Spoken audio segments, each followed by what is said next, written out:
Bienvenidas compañeras, compañeros a esta nueva emisión de Hilando Fino. A los siglos se asoma Jonathan Baez, que le hemos estado invitando ni sé cuántas veces y se hace de rogar, te ha hecho el muy bien. Este, Así es que tenemos mucho gusto de cogerlo de nuevo de las greñas, ¿no es cierto? Y decirle, ahora tienes que contarnos la plena. Jonathan es de esta pléyade de nuevos investigadores que han salido y además de la Universidad Central, trabaja en el Instituto de Investigaciones Económicas de la Universidad Central y se desempeña en varios ámbitos. Muchas gracias, Jonathan, por darnos un tiempito. Bienvenido. Muchísimas gracias, Pedro, pues y también un saludo a toda la audiencia. Bueno, todos deben saber ustedes que esa es la de Pedro, y hacer quedar mal en vivo, para que no vuelva a repetirse. Pero yo tengo que decir que obviamente era porque necesitaba una información super plus, que ustedes van a tener hoy la primicia, porque el Pedro me pidió, tengo ahora unas láminas, un estudio de redes que no había hecho pero en mi vida, para un grupo económico, lo que vamos a ver el día de hoy, Grupo Económico Novoa. Así que Bueno, gracias, Pedro, por la invitación. Y qué bueno que regresó al programa. Los productores, por favor, pidas de ahí que no se cancele esto porque es bueno, igual el nos han único de reducido, economía. estamos con menos emisiones, es irregular, una cuestión, ojalá se estabilice. No, yo sabía que contigo teníamos garantizado no solamente las primicias, sino el rigor técnico, cosa que ahora es un verdadero escándalo, ¿no? Es decir, parecería que esto es un tema solamente de los investigadores, es una cuestión gremial, es solo la cuestión académica, universitaria, los papers, pero no, fíjate, ahora empecemos por ahí, pues ahora tenemos la cuestión tan grave de que se han gastado probablemente cerca de 100 millones de dólares, buena parte de eso con deuda externa para hacer un censo de población que no sirve para nada. Es decir, y tenemos un gran signo de interrogación respecto desde el total, o sea, ni siquiera yendo a las desagregaciones. Por ahí sale el dato de que del un censo al otro se ha reducido la mitad de la población afro en el Ecuador, es decir, cosas absolutamente increíbles. Contigo conversábamos, ¿no? ¿Te acuerdas cuando yo estaba en la central, el tema de que a mediados del 2018 salía un dato que mostraba que en medio año había aumentado en medio millón el número de pobres. Cuando hicimos nosotros un artículo sobre eso, se armó el escándalo que le costó el puesto en secuencia a las autoridades del INEC y después terminó el asunto con el INEC como una oficina de propaganda de la presidencia de la República, cocinando todos los datos. Así es que trabajos como Ujú. los que tú estás haciendo, Jonathan, son muy importantes porque primero tenemos el tema de la posverdad y después tenemos el asunto de que dato mata relato, pero si es que el dato no vale, entonces simplemente el relato mentiroso, ¿no es cierto?, se confirma. Es que cuéntanos un poquito qué haces, a qué te has dedicado en los últimos años y en qué estás ahorita. Muchas gracias, Pedro. Solo quisiera abonar en este tema. Yo recuerdo que en algún momento era más o menos 2018, ¿recuerdas?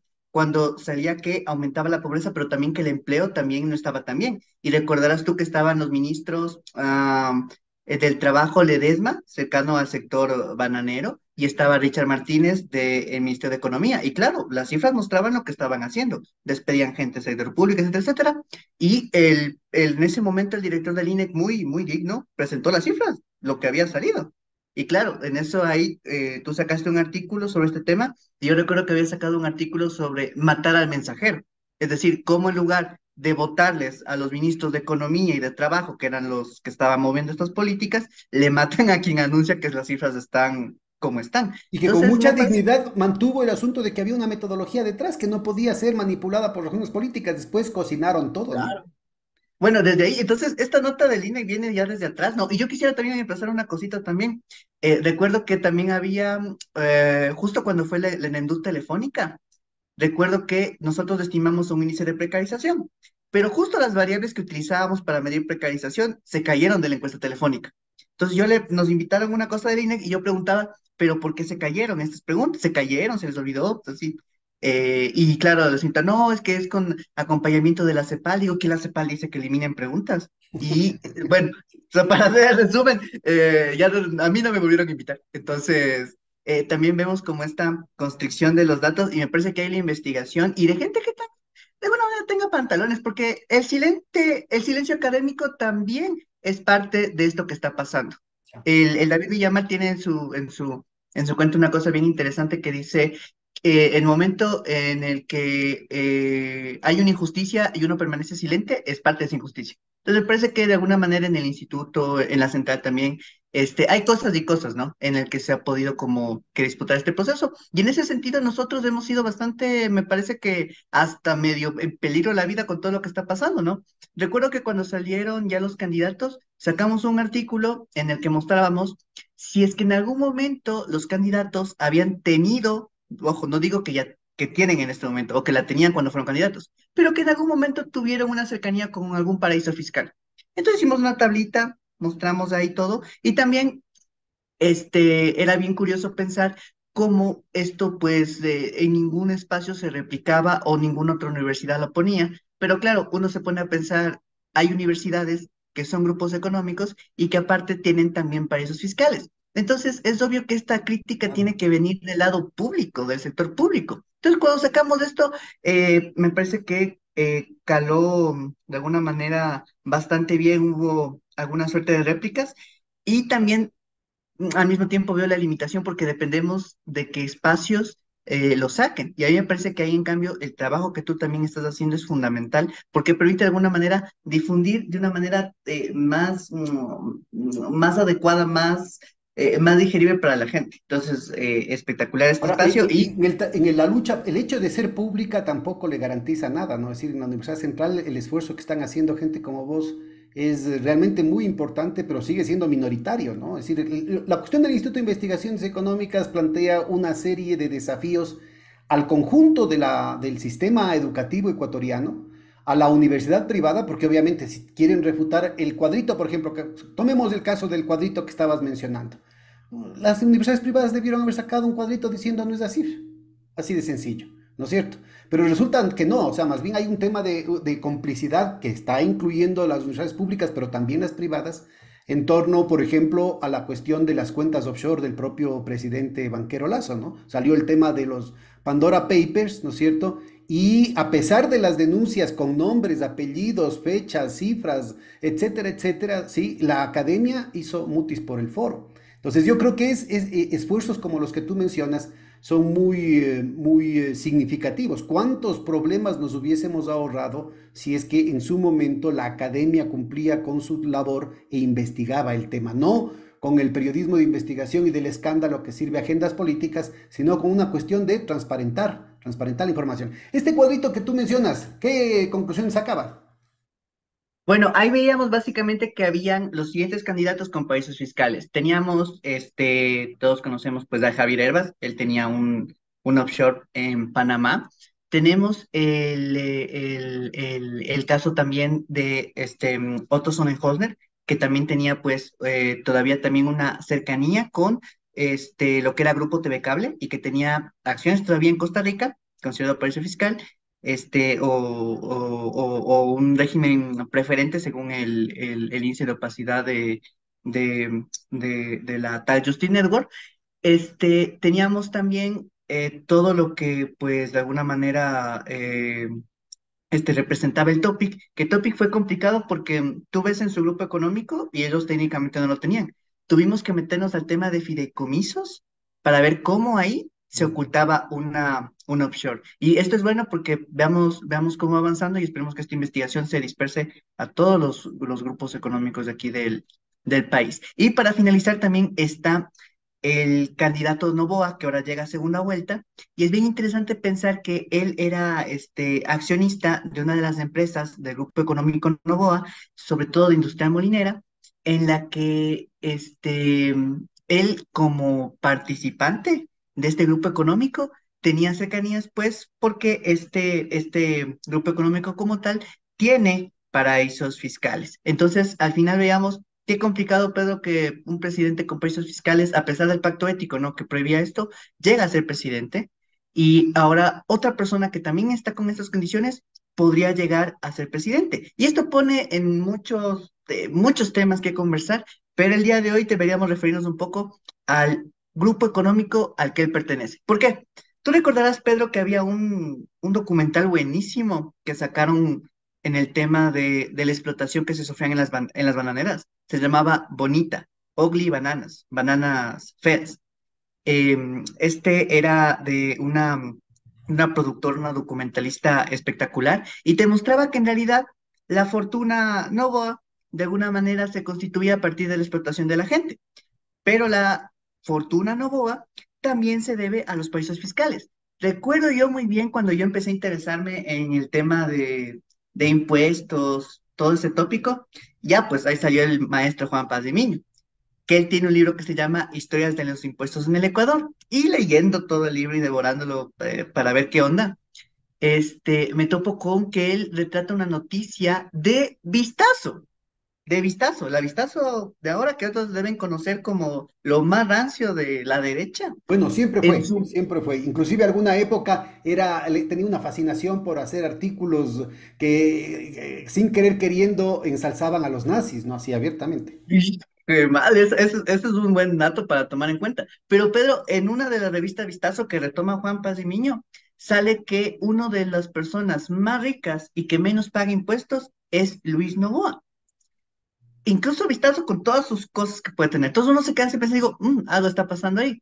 Entonces cuando ya uno comenzó a aprender a investigar un poquito más, yo me meto pues a ver qué onda, ¿no? Y yo encontré un offshore, pero Pedro, desde el año, y debe ser más atrás, sino que esa fue la más reciente que encontré, porque el momento en que Novoa se anuncia como candidato a la segunda vuelta, inmediatamente yo me meto a buscar, y claro, tú tienes que buscar unos 30 PDFs, leerte, para caer cuando hay una empresa que está ocurriendo ahí de manera rara.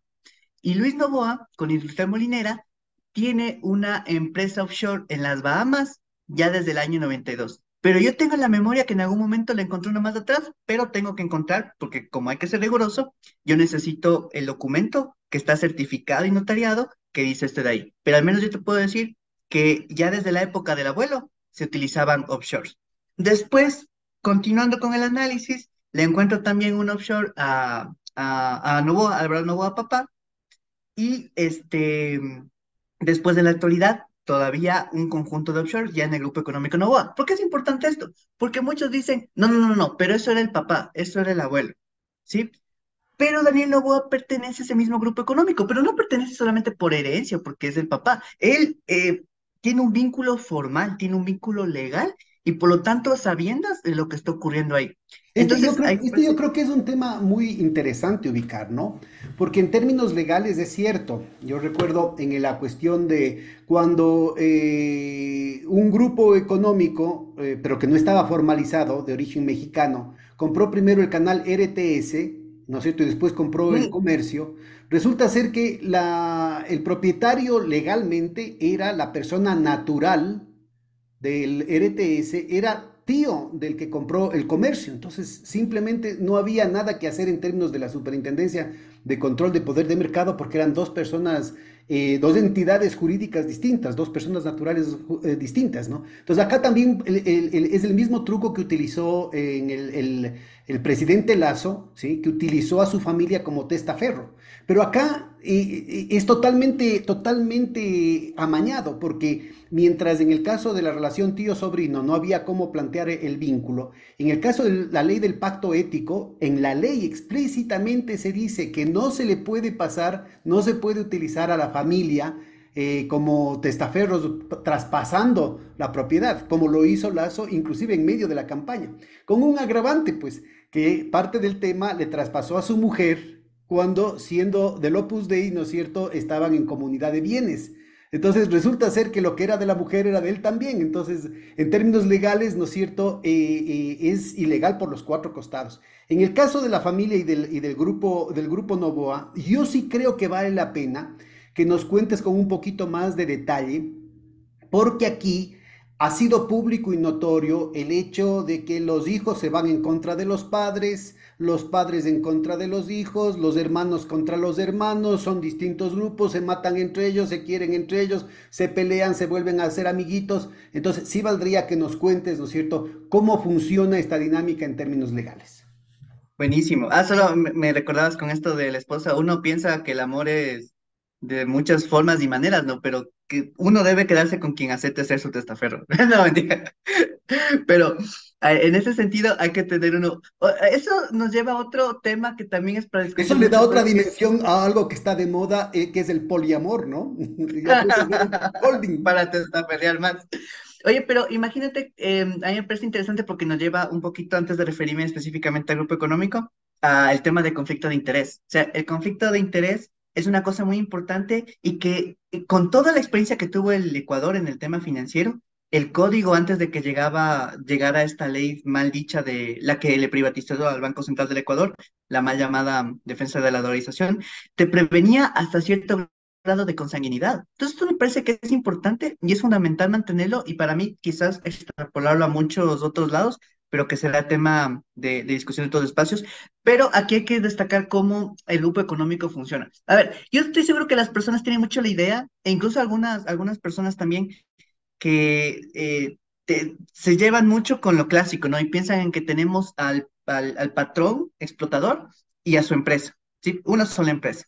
Pero ya ahora los mecanismos de empresariales y de los grupos empresariales han cambiado y son distintos. Y ahora se han expandido de manera sumamente complicada. Entonces, una persona dirá, Y ahí juegan bueno, un papel yo soy. fundamental justamente las offshore, pues, ¿no? Es el tema de las filtraciones de Pandora Papers, de Panama Papers y de todos estas filtraciones que se han dado, muestran claramente cómo a través de los fideicomisos que tú mencionabas, los fideicomisos ciegos, el hecho de tener empresas en el extranjero, en eso las empresas vinculadas al comercio exterior tienen una ventaja adicional que ya no es solamente a través de establecer una empresa offshore, sino el hecho de que como sus operaciones son básicamente afuera, entonces pueden de manera ilegal, ¿no es cierto?, a través de acciones de sobrefacturación para las importaciones y de subfacturación para las exportaciones, en realidad solo declaran aquí, pero la milésima parte de lo que en realidad ganan, ¿no? Entonces el grueso de sus ingresos aparecen con bandera liberiana. Yo alguna vez decía el dato ese de que el Peñón de Gibraltar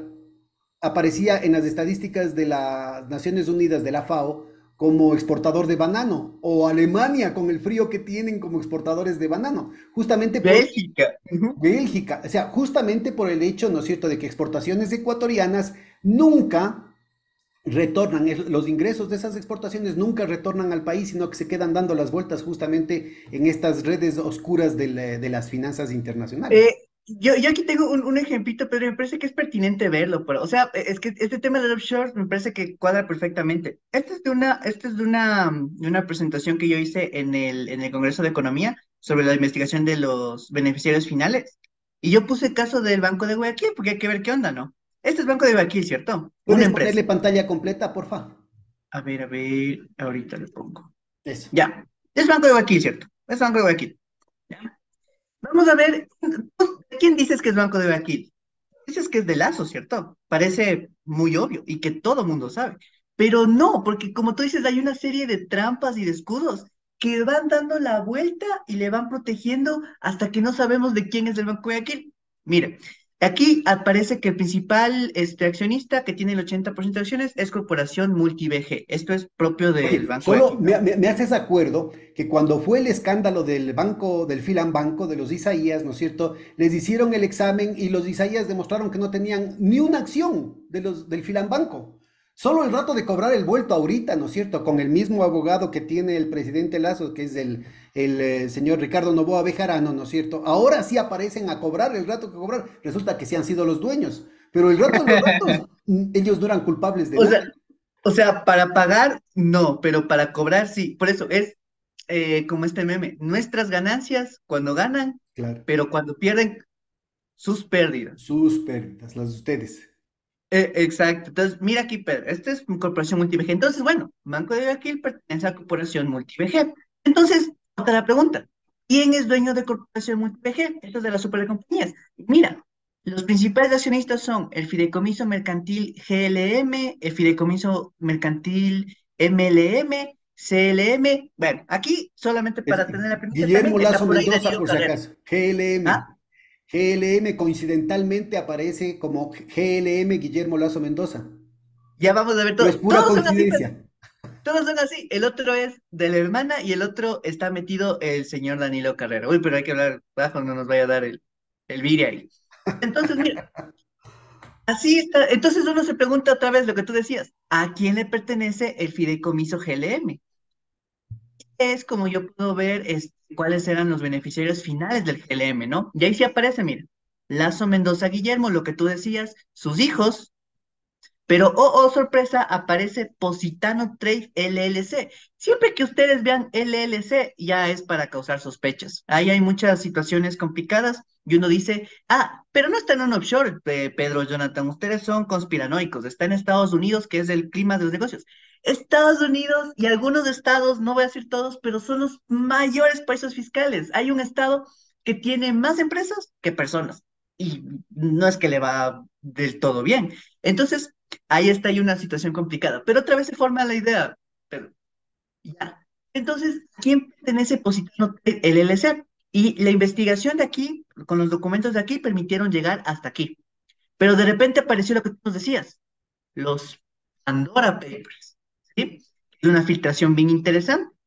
Aquí aparece mucha vergüenza y pesar el presidente. Nosotros somos famosos, antes éramos potencia mundial, ahora somos potencia offshore. Pero con esas caricaturas casi parecen anónimos, pues, para encubrirles más bien. Ah, bueno, esta es una crítica fuerte con los DCIC. Recuerdas que no le, o sea, sacan mucho de Panamá, pero ahorita sacaron los que hay en Estados Unidos. ¿Recuerdas que en un momento aparecían un montón y era como medio Un amigo dirigido? decía que esos son el striptease, o sea, es que solo muestran solo desnudan lo que quieren mostrar nomás. Sí, entonces sí, pero ahorita ya mostraron, así que ya han mejorado los DCIC. Mira, ahí sí ya, estas personas descubren quién mismo es el dueño de las offshore. Hay un montón, mira. Guillermo tiene un montón, Guillermo Lazo, ¿no? Pero mira cuál es la que aparece aquí, Positano Trade LLC. Ahí sí podemos nosotros asegurar que el dueño final de esto es esta persona, Oye, oye, ¿no? pero Y aquí está está, fíjate registrado, fíjate abajo aparece Nora, ¿no? Acuérdate, utilizando el ah, sí, nombre Nora, de Nora, su familia, qué terrible, ¿no? Nora Grubis Bemen. Ah, y aquí solamente, esto me parece Ahí importante era, ¿cómo porque era? Nora, Malena y el Bon Narco. Esos eran los nombres de los fideicomisos. exacto, y tenemos otros más atrás, pero esto es importante, pero también porque si tú le ves en el grupo económico, el SRI hace un trabajo maravilloso en grupos económicos, bueno, hasta hace un momento. Ya vamos a conversar de eso también a propósito de la nota que sacamos, ¿no? Pero aquí claramente vemos cómo al final ya tenemos que esto está registrado en el estado de Delaware, que era el estado que te decía que tenía más empresas que personas. Y ahí sí sabemos que después de un montón de pasar por uno, dos, tres, cuatro fases, sabemos que es dueño Guillermo Lazo Mendoza. Oye, ¿puedes La situación, regresarte para los que son amantes de las teorías de la conspiración? No, al anterior, por favor. Bueno, uno, el asunto de que aparecen las fundaciones, ¿no? Es decir, estos son ujú, fachadas de otros. Pero bueno, aparece Da Vinci Foundation, pero también aparece Barberini Foundation. Aquellos que son amantes de las conspiraciones y que les gusta la historia, la familia Barberini es una de las familias italianas que puso una cantidad de papas, ¿no?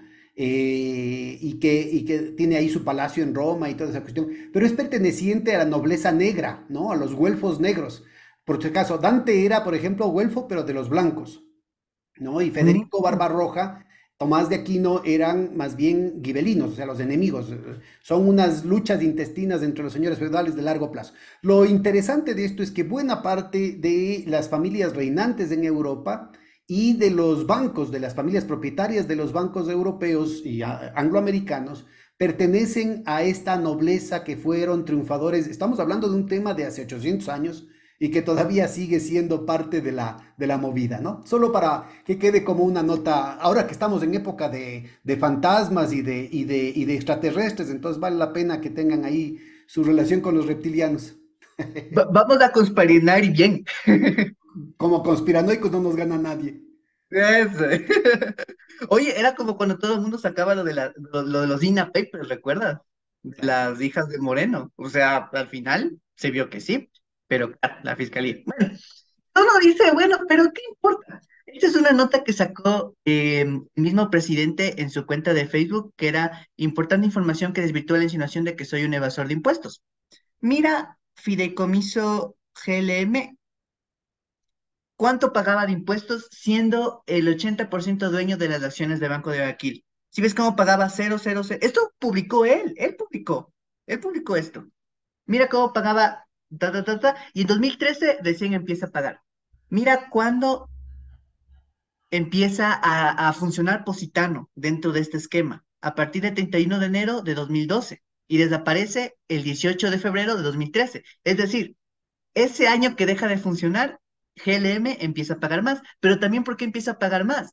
Porque ahí es cuando Lazo ya se lanza como candidato presidencial. Tenía que un poco limpiarse de todas estas vainas. Y lo que me parece importante también, mira cuánto pagaba Lazo, Pedro, en 2010. Y como 2011 ya le Ahora, todo tocó esto, pagar. aclaremos por favor a nuestra audiencia, ¿no? Todo esto se da en el marco de un aumento de ganancias récord año tras año de la banca. Mientras el país desde el 2017 está decreciendo en términos per cápita, tenemos un promedio del 1% de decrecimiento cada año, o sea que cada vez estamos peor en promedio y obviamente los ricos se hacen más ricos, los pobres se hacen más pobres. Ujú. El problema es que la banca de manera particular ha aumentado en promedio más del 60% en términos reales. Y el Banco de Guayaquil es uno de los que más ha ganado. Así es que estos pagos de impuestos no son nada respecto a lo que declaran que han ganado, porque insisto, como tiene un banco, el Banco Banisi, ¿no es cierto? Tranquilamente todas las ganancias pueden quedar en el Banco Banisi o en el Fideicomiso Nora o en el Fideicomiso Barberini o en el Fideicomiso Bonnarco o en el Fideicomiso Malena, ¿no es cierto? Y el Ecuador nunca recibe un centavo de esos recursos. Eh, Esa es la vaina, pero mira cómo le sube, o sea, de 303.000 dólares a 2.600.000. Yo creo que aquí toma la decisión de lanzarse como presidente, porque dice, me están afectando mis finanzas, a pesar de que es una ñarra para ellos en lo término de que ganan, pero no quieren pagarlo. De tal manera que cuando activan la opción, mira, en 2011 gana 2 millones. El Banco de Guayaquil sigue con ganancias crecientes, pero en 2012, cuando está como que activa la Positano, pagan 203.000. Y cuando la Positano deja de estar funcionando, otra vez vuelve a pagar 2 millones y de ahí en seguidilla 5 millones, ta, ta, ta, ta, ta, ta. Qué Entonces, barbaridad. aquí hay una noción en la que, o sea, el paraíso fiscal nos afecta. Y claro, ahí estoy haciendo las estimaciones del caso, esperemos que salga ya Oye, el pero es completo muy interesante esto que das, ¿no es cierto? Porque primero, flujo económico. la fuente de esta información es del propio Lazo. Segundo, el asunto de que se ve claramente el hecho de que empiezan a ajustar las tuercas en la época del Marx Carrasco, ¿no? De lo que pagaban Ujú, ujú. 0,000, les toca pagar alguito al menos, ¿no? Y Y nuevamente, ¿no eso es cierto? Cambia con Moreno la tendencia y nuevamente pueden hacer lo que les da la gana, ¿no? Entonces yo creo que exacto, pero la presidencia de Lazo ha sido el mejor negocio de su vida. claro, es que él busca lanzarse, es que ese es el problema de las personas de este tipo de élites, ¿no? Porque a veces, cuando uno analiza élites, la gente cree que uno odia a las élites. Y no es cierto, porque debe haber élites muy progresistas, Solo élites por muy envidioso desarrollistas. nomás es que andas diciendo estas cosas vos. Claro, claro, es que yo como no tengo herencia, entonces yo te reflejo mi odio académicamente. Pero esa es la situación, entonces ahí vemos cómo En esto mi complica a época, los ya no he países. oído esto, pero cuando yo era de tu edad decían, es que son los resentidos sociales. Entonces yo decía, claro que soy resentido con esta sociedad, hijo de puta. Claro, pues, ¿cómo es posible que, a ver, a las personas que me están escuchando esto, cada dólar que no pagaron de impuestos le quitó la oportunidad a nuestros papás, a nuestros abuelos, a nuestras mamis, a nuestros hermanos, a nuestros tíos, lo que sea, de tener oportunidades? Entonces, esto hay que revelarlo. O sea, esto que no, Y esto que están fugando impuestos significa que no hay gasas en los hospitales. Significa no hay medicina. cuántas Claro, pues. enfermedades incurables, cuántas operaciones urgentes que han sido postergadas y que han significado no solamente dolor, sino hasta muerte en tantos y tantos miles de hogares ecuatorianos. Terrible, ¿no? Yo le tiro ahí, por ejemplo, uno cuando ya vamos con esto del Grupo Económico Nova también. O sea, necesitamos aquí una investigación y ver cuánta plata esta gente, desde que ha estado utilizando paraísos fiscales, offshore y otros mecanismos más, cuánto le deben al país. Por supuesto que la ley no es retroactiva, ¿no?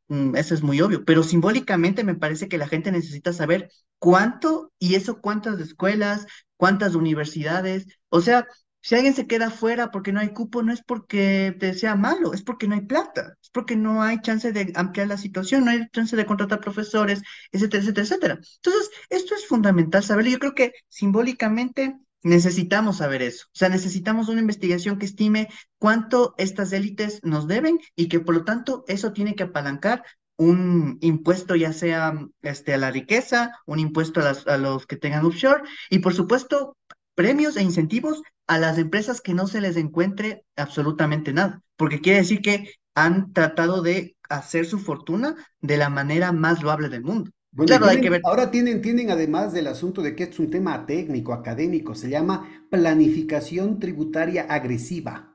Imagínate. mm, Esto Y es es fuga de capitales, evasión y elusión de impuestos. Es una industria, la industria de la evasión. O sea, hay todo un tema de todos los buffets, todas estas cosas, pero es una industria. O sea, ya no es simplemente una cosa clandestina ni que pasa. No, es una industria ya muy bien Hay implantada esa y película que todo vale como la pena sabe. verla, ¿no? Con la Meryl Streep, Robert De La Niro, lavandería. la lavandería y el Antonio Banderas. Vale la pena Es, verla. es espectacular, pero para mí es buena porque ¿sabes qué, Pedro? Yo siento que en el tema hay un filósofo que se llama George Bataille. Él habla de cómo algo se vuelve sagrado. No, lo sagrado pasa porque hay un sacrificio de alguna situación. En nuestro caso, el sector financiero privado, apoderado del poder y tomando política pública, tuvo un sacrificio que fueron nuestros migrantes. Y eso marcó una huella en el corazón de los ecuatorianos y ecuatorianas. En el tema de paraísos fiscales, me parece que la agresión es igual de fuerte, pero no se identifica tan bien como en el tema feriado bancario.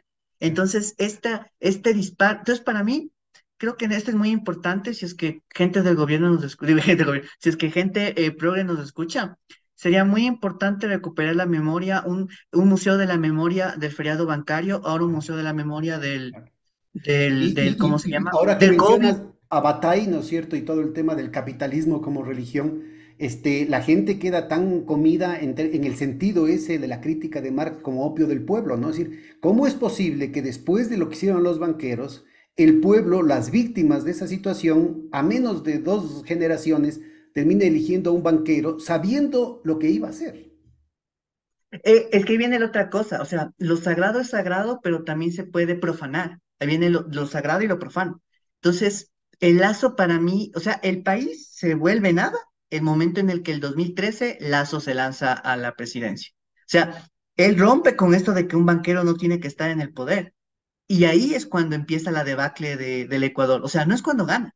Cuando gana ya es simplemente la confirmación de que eso tan sagrado que se había constituido en que una élite depredadora banquera, financiera, no tiene que estar en el poder, ya finalmente llegó a su punto de conclusión. Pero afortunadamente parece ser, ya toca ver las elecciones que pasa, pero que nuevamente vuelve una persona que va a luchar por sus intereses de no pagar impuestos y por nada más esté en el poder. En el poder tiene que Ahora, estar alguien yo, que yo le creo que es preocupe muy, la ciudad ecuatoriana. muy importante el tema, como el enfoque que le estás dando, porque ubica un tema que de pronto para los jóvenes de tu edad, ¿no es cierto? Hay menores que tú, que quedan muy atrapados, son muy vulnerables a los cantos de sirena, ¿no? Es decir, por ejemplo, ahora con Novoa, es que además es guapísimo, pero porque es millonario, y sexy, porque es millonario, inteligentísimo, pero porque es millonario. Pero además es súper articulado, pero porque es millonario. Pero además es muy sereno, pero porque es millonario. Es decir, yo creo que ahí está esta cuestión de la imagen del éxito, ¿no?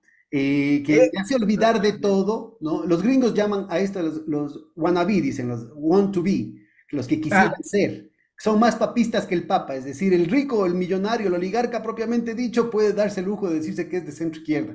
Pero los que pretenden o los que quisieran ser millonarios, ellos son, pero más reaccionarios, mucho más rabioso. fundamentalistas, mucho más rabiosos. Yo creo que es importante este dato que das, la dimensión religiosa de todo este tema. Ahí está Walter Benjamin, Dussel, una cantidad de referencias muy importantes. Pero esta que das de Bataille me parece crucial porque aquí hay que tratar de ubicar también un referente más cercano, ¿no? Y ahí es Moloch, que el dios Mamón del Antiguo Testamento, ¿no? Al que los fenicios sacrificaban guaguas. Y entonces en este caso sí han habido guaguas que han sido sacrificados. Recuerda el tema del no hay cómo tocar la Reserva Monetaria Internacional. Entonces, no se podía Ah, tocar un solo centavo de la Reserva Internacional porque eso era un sacrilegio, era una barbaridad, era comunismo, eran unos canallas, unos miserables los que tocaban la Reserva Internacional y por eso los hospitales no estaban equipados, por eso no se atendió la pandemia. Entonces, hay decenas de miles de muertos recientes que son responsabilidad de este culto idolátrico a la codicia, al ya. dinero, y que no lo vemos. Entonces, la juventud que fue víctima de esta agresión directa, sistémica, del Estado, del mercado en contra de la gente, por supuesto, la calamidad de la pandemia, como es la calamidad también de lo que se puede venir ahora con el fenómeno del niño, son cosas que escapan a nuestro poder. Pero lo que sí está dentro de nuestra discreción, de nuestra posibilidad de reaccionar, es la política pública con la que se enfrentan esas vicisitudes. Y resulta ser, ¿no es cierto?, que aquí hubieron decenas de miles de muertos recientito, ¿no es cierto?, que pudieron ser evitadas y que no se lo hizo justamente para permitir que sigan militando, porque esto no es una casualidad, es que hay una política expresa de fugar impuestos, de no pagar impuestos. Eso lo dice la vicepresidenta de manera muy sincera, la vicepresidenta de Novoa, eso lo dice varios funcionarios del gobierno de Moreno y de Lazo, acuérdate, Aparicio Caicedo lo decía con todo el desenfado, ¿no? Es decir, no hay, solo los tontos pagan impuesto. Entonces, Ujú. esto que tú estás mencionando no es el asunto de que es un caso aislado, es que hay una plataforma política, una agenda política para que la oligarquía no pague impuestos, que se ha venido concretando desde el gobierno de Moreno, se profundizó con el de Lazo, y además agravado con el tema de la desregulación financiera, con esas confesiones inconfesables que se puede hacer ante el SRI, que pueden venir dineros mal habidos, por ejemplo, de estas guaridas fiscales, y que dicen, confiéseme, confiéseme SRI que he pecado por mi culpa, por mi culpa, por mi gran culpa, y que no pueden ser utilizados ni por el SRI, ni por el FBI, ni por la Fiscalía, ni por la Contraloría, ni por la Unidad de Inteligencia Financiera, ni por el Interpol. Total impunidad. Entonces, yo sí creo que este dato que tú acabas de dar me parece que es clave. Ubicar esto como parte de los misterios religiosos, así como había antes el misterio de la Santísima Trinidad, ¿no es cierto? Aquí el tema de las offshore queda como una cuestión del misterio. Entonces no hay cómo tocar. ¿Qué dirán los mercados financieros si osas decir algo respecto a eso? ¿Qué dirá el riesgo país? Entonces resulta ser que se convierte en toda una teología y en toda una liturgia que la Ujú. celebran de manera sistemática los comentaristas, los gurús de la economía, los medios de comunicación tradicionales, ¿no es cierto?, para generar un velo de secretismo en todo esto que tú estás desvelando. Formidable. Muchas gracias, Pedro. Y es eso justo lo que tú decías, que lo que hace la lavandería, o sea, identifica a quién lastima, pero identifica también quién lo está haciendo y identifica a quién beneficia. De ahí la figura de Meryl Streep, que es como que, no, no hay que spoilear a la gente, vayan a verla, porque hay una figura muy parecida le llaman John Doe. John Doe es la persona que filtra toda esta situación. Me parece que son figuras re valiosas porque son los que permiten mostrar esto y claro, todo el equipo que hay detrás de acá. Pero es de eso, o sea, es mostrar quién se beneficia y quién se ataca. Y nuevamente yo creo que lo que tú mencionabas, ¿no? Hay personas que fallecieron recién. O sea, si es que hubiéramos tenido salud pública, ¿qué hubiera pasado? Si es que no hubiéramos tenido todas estas leyes que ataron al gobierno, si es que no hubiéramos tenido un tema como el FMI. Y yo creo que eso va a impedir también, Pedro, que después de estas figuras que fueron los pastores, los apóstoles de esto, regresen como las figuras que llevan consigo la noción de la verdad y del bien. Me refiero específicamente a Martínez. Tú mencionabas cómo Aparicio Caicedo, la Verónica Abad, hablan de que hay que evadir impuestos. Richard Martínez, básicamente en plena pandemia, está registrado que pagó dedo externo. Claro, ¿Esto prepagó. No, es cuánto que eso es muy importante. prepagó? Prepagó. No es que ya se cayeron los plazos de la deuda y había que pagar. Es que pagó por adelantado para quedar bien. Mm, mm. Hizo los méritos y después le mandaron con un puestazo a Washington, a un Ahí, ahí banco. viene, ahí viene la cosa, o sea, y esto ya nos ha pasado y nos sigue pasando, es lo que a mí me Bueno, pero si emperra. Novoa le ensalza a Maguad y empiezan a volver, ¿no es cierto?, todas Eso, las tristes figuras de la que están embarrados, pero hasta los tuétanos de la eso crisis es. bancaria anterior aparecen ahora como los gurús de la economía, como los técnicos, como los impolutos, como los que dicen, los que separan el bien y del mal. O sea, es una barbaridad, ¿no? Eso es escupir a nuestros migrantes y todo lo que sufrimos, decir esto de aquí. Ahora, bueno, pero el propio Lazo, ¿no? Recuerda que el propio Lazo era funcionario del gobierno de Maguad, ¿no? Y beneficiario de Totalmente, toda la crisis. pero en Novoa le dices una buena persona. ¿Cómo va a ser una buena persona alguien que permitió que todo eso pasara? ¿Cuántas personas no fallecieron en el mismo feriado? ¿Cuántas familias no se rompieron? El Ecuador se rompió el momento de la migración. Hubo robos, a mi abuelita le robaron en el Banco del Progreso, recuerdo. O sea, hubo cosas muy feas ahí.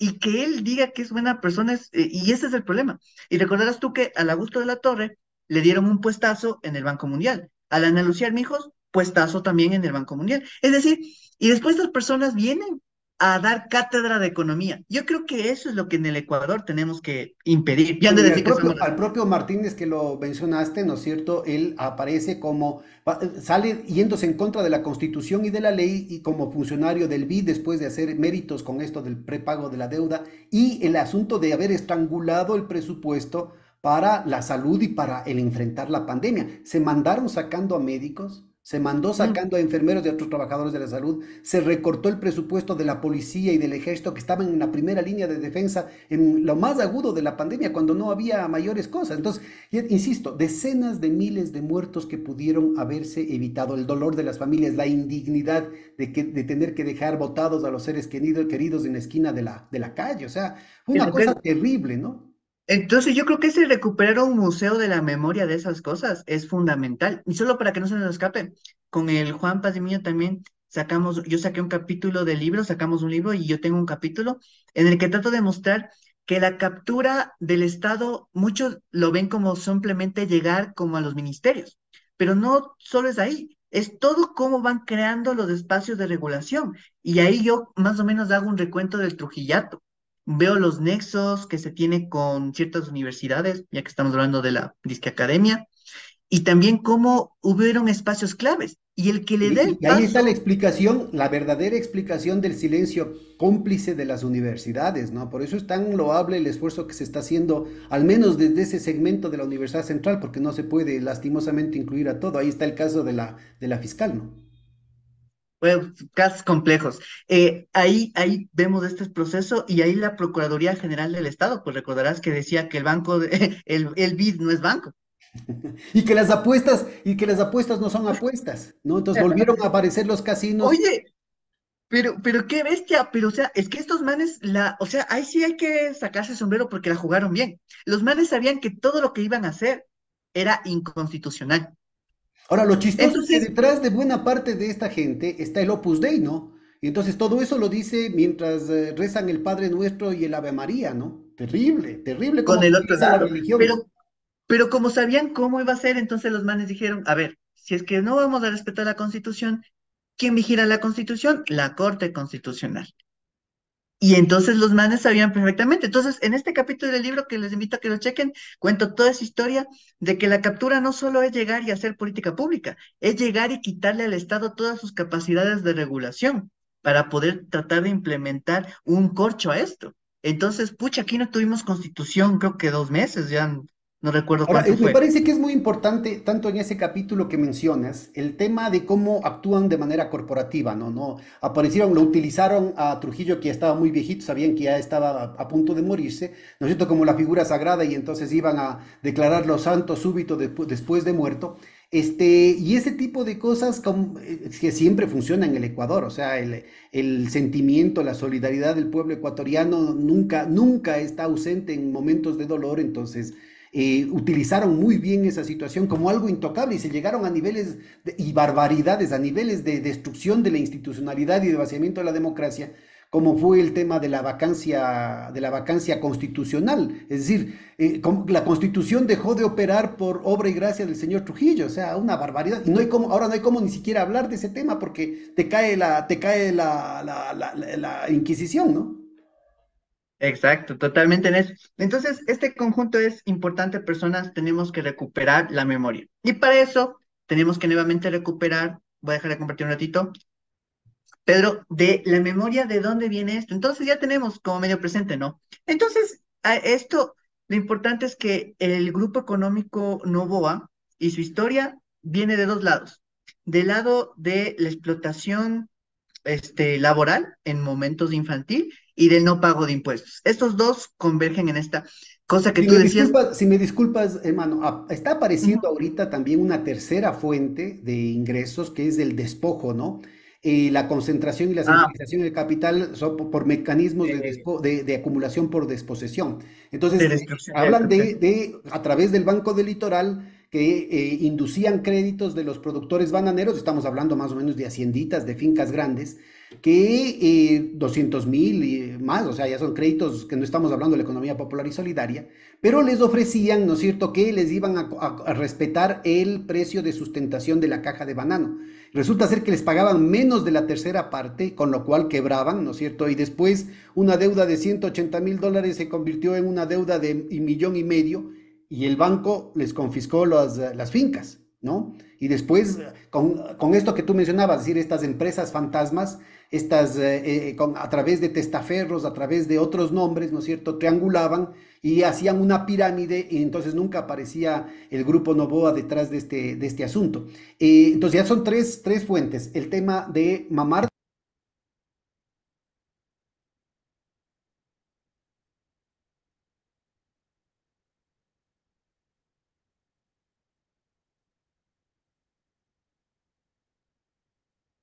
Pero tu micrófono, no sé, Ahí, no sé si ahí. se conocía el tema de Transnave. Entonces te decía, hay tres fuentes, ¿no? La primera es el no pago de impuestos, pero también es el subsidio estatal. Ujú, ujú. Estos grupos monopólicos han tenido un subsidio gigantesco del Estado. El caso de Transnave, formado durante el gobierno de las Fuerzas Armadas, era una empresa naviera estatal que ahora aparece ya totalmente degradada en el tema del reporte de León de Troya como parte del tráfico de influencias del gran padrino y del difunto señor Cherry y sus amigos, que el 99% era propiedad del Estado y solo el 1% era propiedad de los señores Novoa. Y resulta ser que con ese 1% tenían un precio especial. Entonces, eran los Novoa los que, teniendo el 1% y el Estado el 99%, obviamente el Estado es el que compraba los barcos, el que se encargaba del mantenimiento, del pago de los empleados, de toda la cuestión, ¿no es cierto? Pero la familia Novoa simplemente ponía cuáles eran las rutas, cuáles eran las frecuencias, a qué puertos, ¿no es cierto? Y a un precio preferencial en que prácticamente no cubrían ni la mitad de los costos respecto a lo que les hacía los costos en términos privados. Competencia desleal. Tienes un subsidio gigantesco por ese lado. Después tienes el segundo que mencionabas, que es el no cumplir con las leyes laborales. Ese estudio que también hiciste vos, ahí está también el Cristian Orozco, la Andrea Martínez, del tema de cómo en toda la rama bananera, el Mm, promedio del total de los salarios estaba por debajo del salario mínimo vital si dividías para el número de empleados. Entonces, ya. significa una situación que además estaba el hecho de que no pagaban el seguro, el hecho de ese escándalo que fue internacional de la cuestión del trabajo infantil, etcétera. Pero luego viene este tercer vector que me parece que es muy importante y que no se ha explorado aquí, que es cómo los grandes monopolios, las grandes oligarquías, se comen a los peces más chiquitos. Y eso incluye a grandes empresas que tienen terror. Yo como superintendente, yo vivía y me contaban, yo no puedo lastimosamente contar con detalle estas cosas que se me dieron como cuestiones confidenciales. El grado de terror que tienen las grandes empresas frente a los grandes oligopolios que están por encima de ellos, que les pueden estrangular, ¿no? Entonces, yo creo que estos tres vectores en los cuales tú has incursionado con estudios de casos específicos, deberían marcar, yo creo, buena parte del programa de investigación de la Universidad Ecuatoriana, porque afectan de manera directa, no solamente indirectamente a través del no pago de impuestos, sino que afectan de manera directa lo que tú mencionaste hace un momentito, las condiciones de operación de los mercados directamente una afectación sobre los asalariados, sus asalariados, pero también, y con represión y todo, pero también directamente sobre importantes segmentos de la empresa ecuatoriana, que son víctimas de estas manipulaciones del mercado por parte de los oligopolios. Déjame que mande mi cuña de la lucha antimonopolio también. Está perfecto. No, y ese espacio es fundamental de todo el tema de cómo la concentración de mercado deriva en esta centralización. Ya los que son más economistas, chequen la teoría de regulación, tiene que decir mucho sobre eso. El Aglietta ahí tiene unas cosas interesantes en las que uno comprende esta destrucción de capitales. Y yo creo que también esto lleva a lo que tú mencionabas antes, Pedro, y es el tema del éxito. Este man es exitoso, pero no es exitoso pues por haber tenido una gran idea y la haber implementado, o sea, es un conjunto de vectores depredadores que te muestran que una persona se queda ahí en el espacio y en el poder por la depredación. Lo que está pasando en África me parece muy interesante porque uno cuando estudia todo el tema de los estados y su construcción, logra ver que estos estados depredadores que benefician a ciertos sectores, y siempre le ponían, recuerdo, este autor se llama Peter Evans, le ponía un país de África, Zambia, le llamaba. Y en este momento esta como rebelión que están teniendo allá Creo que la muestra que ya... traducción, el libro traducido al español es ¿Cómo hicimos de África subdesarrollada?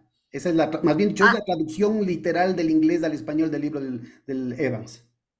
ese es, no, no, no, pero ese es, el Peter Evans tiene uno que se llama Estado Desarrollista. Ese es uno de sus libros. Hay uno que en cambio, no recuerdo, hay uno que se llama, es de Arturo Escobar, me parece que se llama La invención del tercer mundo, alguna cosa así, pero que se basa mucho en este otro libro de este economista que se llama La antimáquina política. Ferguson se llama, donde él te muestra cómo en un país de África aplican todas las recetas del FMI, del Banco Mundial, pero todo a pie de letra y cada vez le hacen más y más y más pobres. Entonces, ahí te muestra pues cómo van constituyendo este África como subdesarrollada. Y el libro que tú mencionas es de otro autor que se llama así, ¿Cómo subdesarrollamos a África? Ya. Entonces, A propósito, otra película, yo ya a mi edad ya no leo libros, entonces solamente veo la televisión. Y este es de Leonardo DiCaprio. Así es que para las nuevas generaciones que les encanta el Leonardo DiCaprio, hay ese de Diamantes de Sangre, ¿no? Entonces Diamantes de eso Sangre. me parece que es una cuestión interesantísima para entender cómo, ¿no es cierto?, un país rico con recursos naturales, es decir, países de África que producen diamantes, ¿sí?, son los más pobres, pero también sirve para entender la vinculación con lo que André Gunder Frank describía ya hace 60 años, ¿no es cierto?, el tema de lumpenburguesía, o sea, la burguesía delictiva y el subdesarrollo delictivo también, el lumpendesarrollo. Cómo el tema de la destrucción del Estado es la táctica imperial para provocar un deterioro de las condiciones de convivencia en la sociedad africana, romper el espíritu de comunidad, introducir la corrupción, la violencia, porque así es como se hacen los millones. Entonces, aquí hay clarísimo, y eso yo creo que es una cuestión que yo vengo denunciando hace mucho tiempo, este intento, esta agenda imperial de africanizar América Latina, el caso de Ah, Ecuador, con el deterioro de los últimos años, es una muestra, pero así patética de lo que está sucediendo, lo han pero hecho. también latinoamericanizar Europa, es decir, un proceso, ¿no es cierto?, de degradación civilizatoria que significan Ujú. grandes ganancias. Entonces aquí no hay cómo ver el tema que estamos viviendo, que estamos sufriendo, el escalamiento del sicariato, de la violencia, de las extorsiones, de las vacunas, del deterioro de las instituciones, del relajo en las cárceles, de todo esto de aquí. Tiene que entenderse que hay beneficiarios. Hay poderosos intereses, ¿no es cierto?, que terminan sacando directa o indirectamente muchísima plata de eso, porque la correlación de fuerzas en la sociedad se desbalancea y favorece a la ley del más fuerte, favorece a la ley del garrote. Entonces, yo creo que Y, esto es pero, importantísimo entender, ¿no es cierto?, la lógica que tú estás mostrando en lo que tiene que ver con el funcionamiento de los grandes grupos oligárquicos, ¿no es cierto?, esta radiografía que hiciste con el respecto al grupo de Guayaquil, también entender que esa es una práctica oligárquica, no es la persona fulanito de ah, tal, ujú. sino que Eso es una práctica. es práctica, es sistemático. Y esa es la vaina, o sea, cómo se rompe la economía moral de cómo estos sujetos son actores de admiración. O sea, me parece a mí que lo más complicado de esta situación, porque uno dice, el Novoa tiene, no sé, siempre sacan esto, no, el Sonnenholder quería sacar su candidatura diciendo que era de Harvard. O sea, la primera entrevista que él hace cuando regresa, sus primeras palabras es, vengo de Harvard. Lo mismo que este otro señor, lo mismo que Novoa, etcétera, etcétera, etcétera, etcétera, ¿no?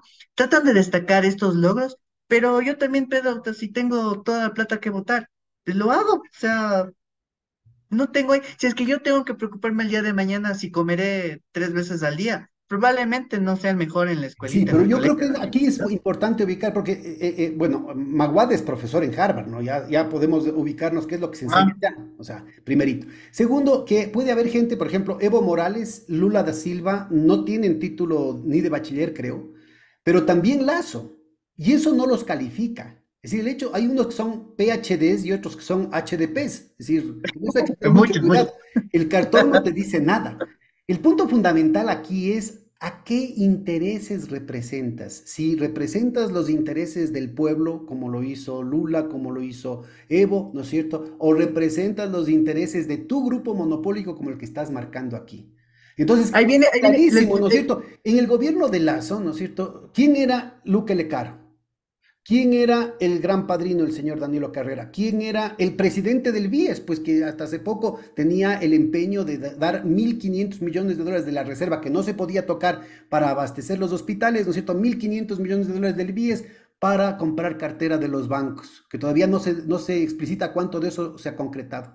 Era todos ellos socios accionistas del Banco de Guayaquil. El señor Iván Correa, que también era alto funcionario del gobierno, bueno, y una cantidad de otras gentes. El que fue ministro de Agricultura era del Grupo Novoa, que apareció en el León de Tierra. el de la hacienda La Clementina, me parece que era. Claro que era. Entonces, vos lo que ubicas no es del tema de que este millonario es así, este millonario puede ser que en términos personales sean unas excelentes personas, pero la lógica con la que se mueve la reproducción de ese grupo oligárquico, de ese grupo monopólico, les exige a poner, ¿no es cierto?, a todo el aparato del Estado al servicio de los intereses de su grupo y eventualmente negociar con los otros grupos cuotas de poder, como fue el caso, ¿no es cierto? El grupo de Lazo, ¿no es cierto?, tenía que darle una cuota de poder al grupo del Banco del Pichincha, porque si no el Banco del Pichincha ya, el señor Egas inclusive desde su cuenta empezó a putearle públicamente a Lazo, ¿te acuerdas? Ya después ya se calmaron. El Canal 4, el Teleamazonas empezó también a criticarle al gobierno, hasta que ¿qué le darían? Que ya se calmó. Ya está el señor Corral, ¿no es cierto? El Sebastián Corral, creo que es el que aparece, ¿no es Sí, él cierto? es el Bueno, intermediario y de. entonces ya nos ubicamos, ¿no es cierto?, en una lógica del poder, en una práctica política, como vos mencionas, sistémica, ¿no es cierto?, que no depende de que sea buena o mala persona. Puede ser que Daniel Noboa sea una excelente persona, un tipo muy estudioso, pero el problema tiene que ver con los intereses del grupo que tiene que reproducir, una estructura de poder que tiene que reproducirse. Pero detrás de eso también está cómo se legitiman en la sociedad, y esa legitimación tiene que ver con esa construcción societal de que de que tienes mérito. O sea, vivimos como en una noción importante de meritocracia, en la que siempre se aparentar o parecer que, o sea, es fruto de su esfuerzo. Entonces, yo me pongo a pensar, o sea, el departamento que probablemente vivió Daniel Noboa, por más buena y linda persona que sea, era fruto de un no pago de impuestos. Era fruto de la centralización, de lo que le quitaron la tierra a alguien que se está comiendo la camisa. Esa otra persona está pasándose en yate y pagando sus universidades. Entonces, eso sí me parece que tiene que ser nuevamente eh, desde la economía moral, reprobado por la sociedad, de tal manera que sea virtuoso aquel que en sí se ha tenido el mérito y el esfuerzo. Entonces, esa legitimación me parece que es la que hay que darle tratamiento también. O Es sea, una, es es importante una clave de dejarle. lectura fundamental, ¿no? Ahora, yo creo que tú tenías algunas otras láminas que ya se nos está yendo el tiempo. Necesitamos ir Uy, ubicando también la radiografía de cómo funcionan, cómo operan estos grupos a monopólicos. ver, vamos con el tema de grupo económico nuevamente, ¿no? A ver, uno cree que una persona tiene dos empresas, tiene una empresa y ya es súper millonaria, ¿no? Uno cree que habla de la empresa Bananera Novoa y dice, esa es la empresa que tiene. Pero en realidad, aquí como tú mencionas, los holdings, los grupos económicos, los grupos empresariales, estos que los empresarios grandes le tienen terror, es porque han formado un conjunto de empresas.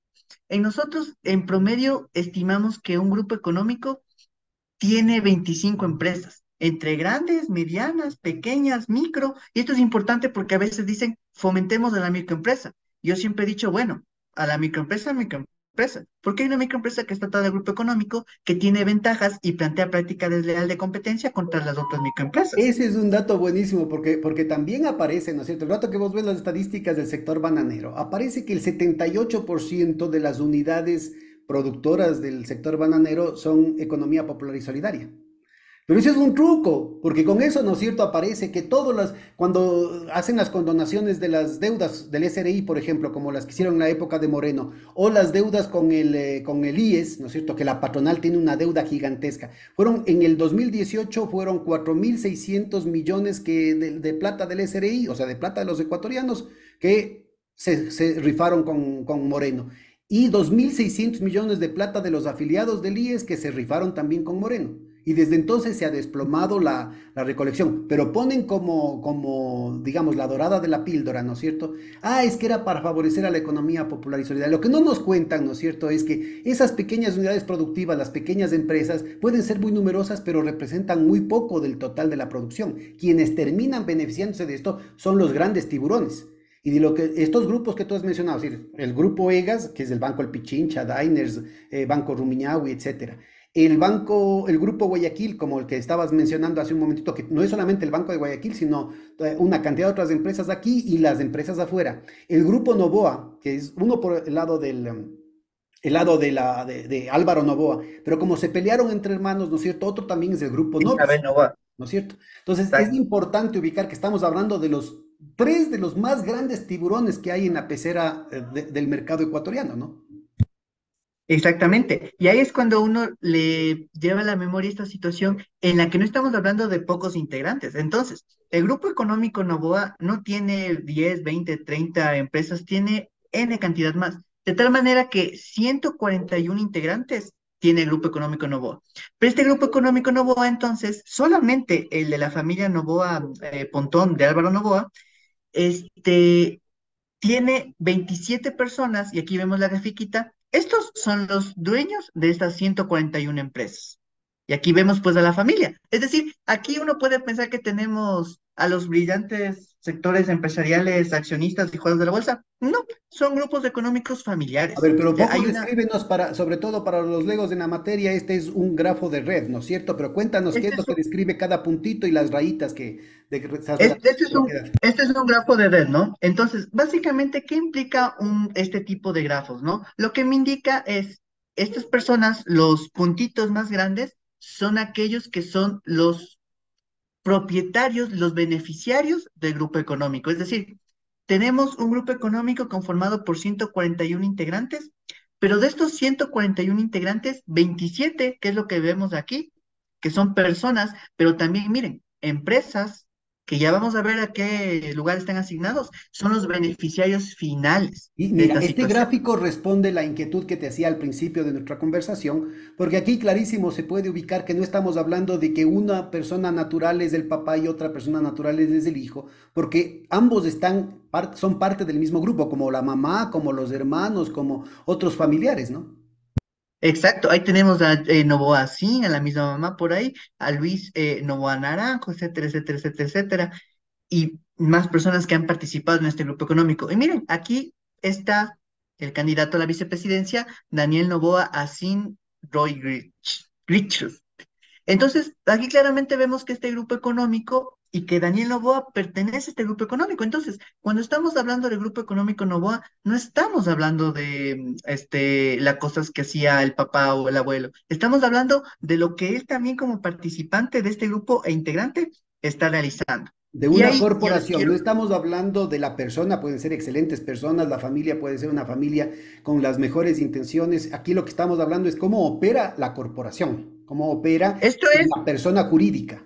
Esto es prácticas y cómo en la realidad se palpan sus prácticas. Y entonces uno dice, pueden ser muy buenas, lindas personas, pero aquí ya empezamos a ver las primeras prácticas, ¿no? De 141 integrantes que tiene el Grupo Económico Novoa, 17 se encuentran domiciliados en paraísos fiscales, y no en cualquier paraíso fiscal, en los paraísos fiscales que de alguna manera tienen los niveles más altos de opacidad, es decir, que ocultan más las finanzas a sus dueños, sus beneficiarios de riquezas.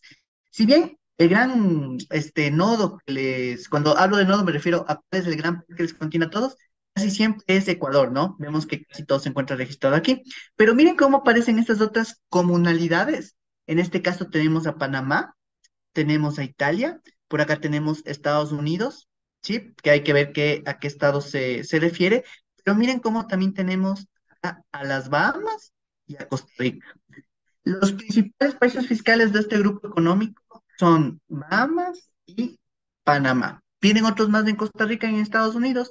Y pues para hacer esto un poco más entendible, junto con queridos compañeros del Centro de Derechos Económicos y Ahora, yo Sociales, solo mencionaría que el Panamá es la sede del Banco Banisi, propiedad del Banco de Guayaquil, que ha sido público y notorio. Bahamas es parte de también del grupo Pichincha, ¿no? El Banco del Pichincha tenía una offshore en Bahamas, no sé si ahora aparezca bajo el mismo nombre.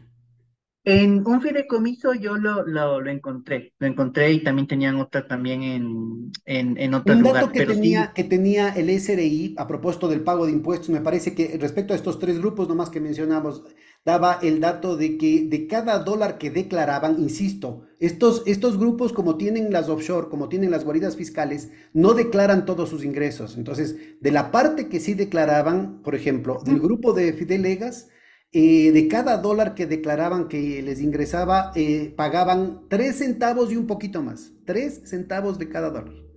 El Banco de Siguen Guayaquil de Lazo pagaba la mitad de eso, pero el grupo Novoa pagaba menos de un centavo, pagaba la quinta parte de lo que pagaba el grupo Egas, 0,7 de centavo. Imagínate y cómo eso no va a es, haber déficit fiscal. y Ahí eso es está lo la que, causa y del eso es lo déficit que, fiscal. y eso es lo que tú dices, lo que podemos medir. Ya vamos a ir a más adelante eso, porque muchos han hecho bomba de cuánto es la deuda que tiene en este momento. Pero esa es la deuda que tiene, que podemos medir. O sea, el tema de ilusión nos falta todito eso. Pero vamos con esto. Primero aquí solamente quería decir una cosa ahorita que estamos hablando de Martínez también el CEDES. Sabes que en algún momento recuerdo que esta es una información que la aprobé el SRI, que es muy importante, muy buena. Hay que pulir un poco, todo se puede mejorar, pero estaba ahí presente. Sabes que no tenemos una actualización para ver qué ha pasado en el 2021 y peor en 2022 con el gobierno de Lazo, porque por ejemplo nosotros sacábamos como en pandemia las élites que más habían ganado en 2019 ganan más también en 2020. Entonces esto de que en pandemia sufrimos todo y nos afectaron a todos no es tan cierto, pero no sabemos con el gobierno de Lazo, por lo menos en este año, qué ha pasado. Y ahí solamente te quiero dar este dato. Recuerda que este era un Excel que cualquiera puede ir, por favor, al SRI, se puede descargar para comprobar nuestras cifras.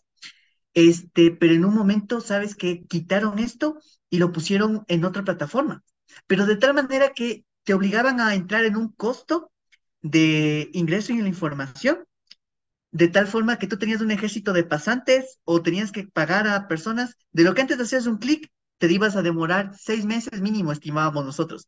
Y Cedes hizo un reclamo, una denuncia a Martínez y Martínez decía, no, pero la información está ahí y nosotros sí, pero usted le elevó el costo de acceso a la información para que no sepamos. Eso Y está en hubo contra tanta de la bulla. ley orgánica de transparencia y acceso a la información pública, por si acaso. Y contra el régimen de la ley orgánica del régimen tributario también, porque ahí te dice que el grupo económico tiene que salir y declarar, pero desde hace, Pedro, ya casi 3 años no tenemos información, así que un ojo al SRI y reclamemos de esta vaina, ¿no? Bueno, entonces, con esta información, ¿no? Bueno, se presionó tanto que se logró salir. En este momento vemos cómo el SRI mismo dice, ¿no? Reporta sus beneficiarios de efectivos y es parcialmente, es decir, el SRI dice, pues, no sé bien si me está diciendo quién es el mismo dueño y el que le están dando los beneficios de este grupo económico. Esto ya no tiene mucho que decir. Ah, lo que se decía, recuerda cuando Novoa decía, yo no soy banquero, pero el grupo económico tiene instituciones financieras y no tiene solamente una, tiene cuatro, en noción de seguros y también con un banco, ¿no? Que es el que todos, pues, conocemos. Y esto es lo realmente importante, Pedro, que yo les quería reflejar. Miren cómo el grupo raíz se refiere al beneficiario, al que conecta a todas las demás empresas. Es decir, por ejemplo, yo tengo 3 empresas, ¿cierto? Y tú tienes otras 3 empresas, Pedro. Pero esas 3 empresas se conectan porque nosotros tenemos más del 40% de las acciones, lo cual nos hace a nosotros, conformantes del grupo raíz, que les conecta a estas otras 3 empresas porque nosotros nos conectamos vía ser accionistas en una misma empresa. Miren aquí cómo el grupo raíz integrante deviene mucho de paraísos fiscales. Aquí tenemos a todos esos paraísos fiscales que tiene el Grupo Económico Noboa Jonathan, en esto me Panamá y en parece que hay que Bahamas. aclarar que es aparte de la tía de Daniel Noboa, que es la señora Isabel Noboa, ¿no?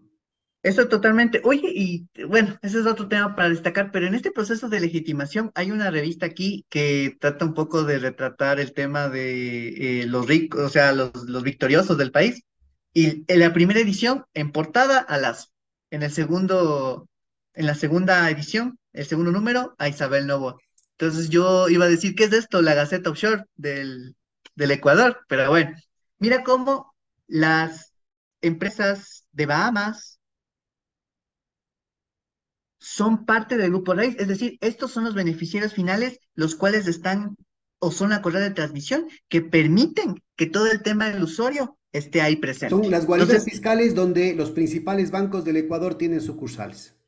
y aquí lo más importante también es que estos de aquí no es que son cualquier paraísos fiscales, sino que su nivel de opacidad, ¿sí? Aquí, según la TAI Justin Network, ocupan el puesto 22 del caso de Bahamas y Panamá 18 de como 141 países, ¿no? Entonces aquí claramente vemos la complejidad de esta situación. Ven aquí un poco para mostrarles el Banco del Litoral, el General y que son este tema. Pero aquí viene lo otro, Pedro, lo que hay que explorar porque hay que investigar. Miren cómo nosotros logramos determinar, a partir de la base del SRI, que el grupo económico ha sacado plata a paraísos fiscales. Y en este caso lo ha hecho a través de su principal empresa, Industrial Molinera Novoa. De tal manera que en 2019 envió 12 millones a paraísos fiscales y en 2020 18 millones. Es decir, casi en total, este grupo económico entre 2019 y 2020 ha enviado 20 millones de dólares a paraísos fiscales. Entonces, vemos aquí la complejidad de esta situación. No es solamente que tengan, mandan plata ya, lo utilizan y hay que ver ahí a quién están beneficiando. Y esto nuevamente, como una situación sistemática del Y grupo acordémonos económico. cómo les beneficia el gobierno de Lazo. La primera acción como presidente de Lazo fue vetar un proyecto de ley pedido por el propio Fondo Monetario Internacional que tipificaba como delito la sobre y la subfacturación de exportaciones y de importaciones. Entonces aquí básicamente importadoras está Industrial Molinera. Entonces el modus operandi que se ha detectado en varios estudios a nivel mundial es que inflan los costos con los que importan, con lo cual dejan parte de la plata fuera y no tienen que declarar aquí en el Ecuador, ni pagar utilidades a los trabajadores, ni pagar impuestos, ni generar en última instancia más inversión, más empleo aquí en el Ecuador. Simplemente dejan la plata justamente para la especulación. Y luego tenemos, ¿no es cierto?, por el lado de las exportaciones, en cambio, es la subfacturación. Si venden una caja de banana, digamos, venden una tonelada de banano, por decir alguna cosa, en números redondos, en 1 millón de dólares, pero declaran aquí en el Ecuador que han vendido en 10.000.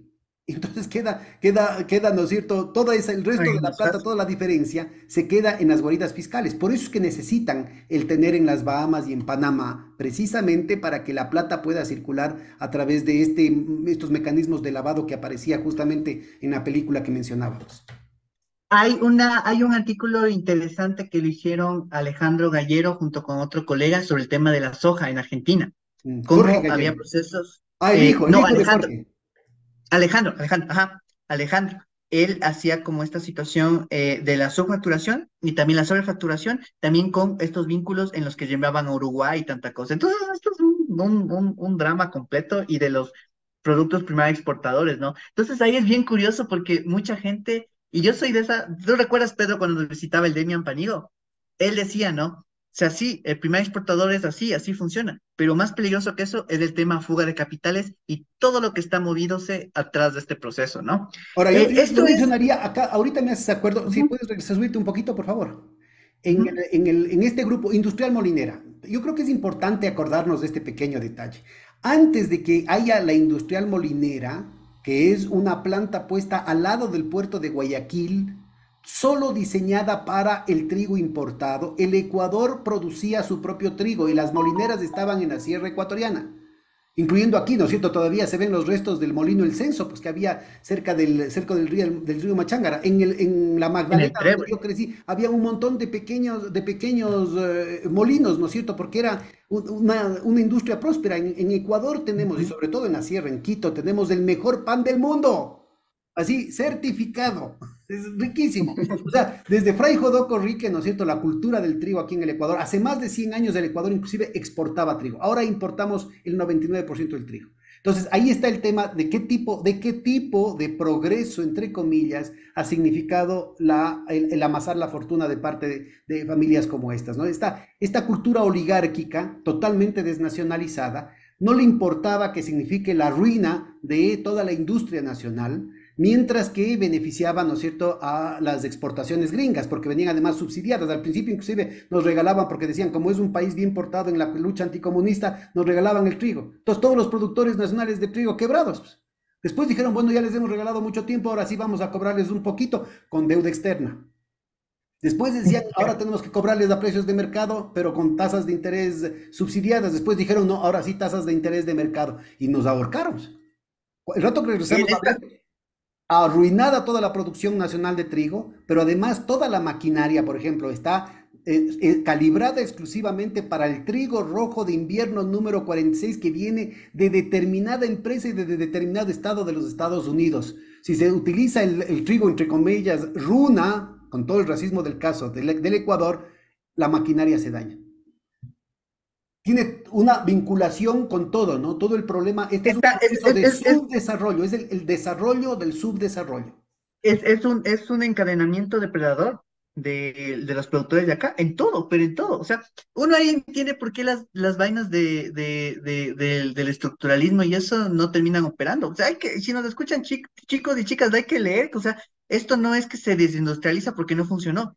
Hay ataques sistemáticos para impedir que esta nota funcione. Pero bueno, en todo este avance también me parece importante reflejar esto. A ver, mucha gente habla del tema de la deuda del grupo, de la empresa Banera Novo. Esa es una deuda, esa es una de la que se puede medir. Yo quiero aquí que quede muy claro esto, y es que esta deuda que vamos a ver aquí es de lo que podemos medir, de lo que precariamente podemos hacer. Imagínense con todos estos paraísos fiscales que vemos acá y que han sido utilizados por décadas, ¿cuánto es la deuda? O sea, debe ser, y estoy seguro que el PIB del Ecuador y el peso que pudo haberse implementado a partir de tributos, por lo menos nos hacía duplicar lo que tenemos. Porque uno dice, no, pero en país chiquito, no deben utilizar. O sea, el nivel de ilusión aquí es, pero tremendo. Pero bueno, todo lo que caso lo que se puede medir es que, verán, el grupo económico Novoa como tal, de todos los integrantes que tiene este grupo, lo que hicimos fue determinar y actualizar la deuda, me parece que a septiembre de 2023. Esto fue como que hace 2 semanas, ¿no? Porque la base del grupo económico nos permite ver hasta 2020 con lo que ya le habíamos mencionado antes, ¿no? Miren cómo en total de todas las empresas que están debiendo al grupo económico Novoa, tienen una deuda en firme de 115 millones. Firme se refiere a que ya, o sea, que pasaron todas las instancias judiciales y que tienen que pagar o pagar, y no pagan. Impugnada 28 millones. Con facilidades de pago, bueno, en total, el 19 integrantes deben 144 millones, el 80% que deben pagar ya. Entonces, me parece, y nuevamente llegamos al tema del conflicto de interés, Pedro. Si de por sí ya una persona no paga impuestos, ¿tú crees que este señor Noval le va a hacer pagar a lo que debe? Él siendo parte de esa deuda porque es parte de ese grupo económico, ¿no? Entonces, me parece que es complejo pensar que estas personas se Bueno, preocupen por la como situación del país. ejemplo, el paralelo que podemos hacer es con la cuestión de Lazo, ¿no? Con la complicidad de la Contraloría, de la Fiscalía, de los medios de comunicación y también de importantes segmentos de la academia, se hicieron de la vista gorda con las denuncias comprobadas de los Pandora Papers. Y dijeron, no, no, si no tiene nada, cuando ya hemos conversado de cómo eso. Entonces resulta ser, ¿no es cierto?, que una persona que está violando la ley a sabiendas, ¿no es cierto?, es imposible que vaya a hacer cumplir. Y entonces resulta ser que casi todos los funcionarios, incluyendo el señor Luque Lecaro, también tenía plata en guaridas fiscales, pero nadie dijo nada. El rato a los ratos, ¿no es cierto?, responsable del giro de negocio del equivalente a 15% del Producto Interno Bruto de todas las empresas públicas, y el rato a los ratos apareció en Andorra, con la plata en Andorra. Sí, viste. Qué increíble. Y yo creo que esto también refleja, en cierta manera, que uno dice, bueno, pero ¿qué pasa con la persona Daniel Noboa? Como tú dices, con la persona, ya no con la empresa, con la ficción jurídica. Y este ya es del final, que es cuánto ha ganado Noboa, lo que ha registrado. Ojo, nuevamente es lo que nosotros siempre decimos, Pedro y yo, lo que se ha registrado, lo que dice que tiene, ¿ya? En 2020 dice que ha ganado 154.000 millones. Y cuando uno se va al impuesto a la renta, que yo he visto que muchos han sacado, dice que el impuesto a la renta, escuchen bien, causado es 22.000, es decir, de cada dólar que tiene de ingresos, él tiene que pagar 15%, pero afortunadamente la base de datos del SRI permite ver cuánto ha pagado efectivamente este señor, y ha pagado apenas 6.276. De tal manera, si nosotros nos vamos a ver de cada dólar que tiene de ingresos, ¿cuánto paga de impuestos? Esto asciende al 4% en 2020 y 3% en 2019. Así que sea una persona que le gusta pagar impuestos, no es una persona que le gusta pagar impuestos. Con esto, yo creo que queda claro que es muy peligroso para la población ecuatoriana que una persona con estas características, y me parece muy bien la reflexión que hace Pedro, de estas situaciones en las que no se está juzgando el comportamiento, sino se está seleccionando la práctica que se tiene en tanto desarrollo integral de la sociedad, en este caso, con todo el tema impositivo y cómo eso afecta al Estado, que Daniel Oba pues finalmente ocupe la presidencia del país. Ahí Les es muy invitamos pues a ver pertinente. este artículo.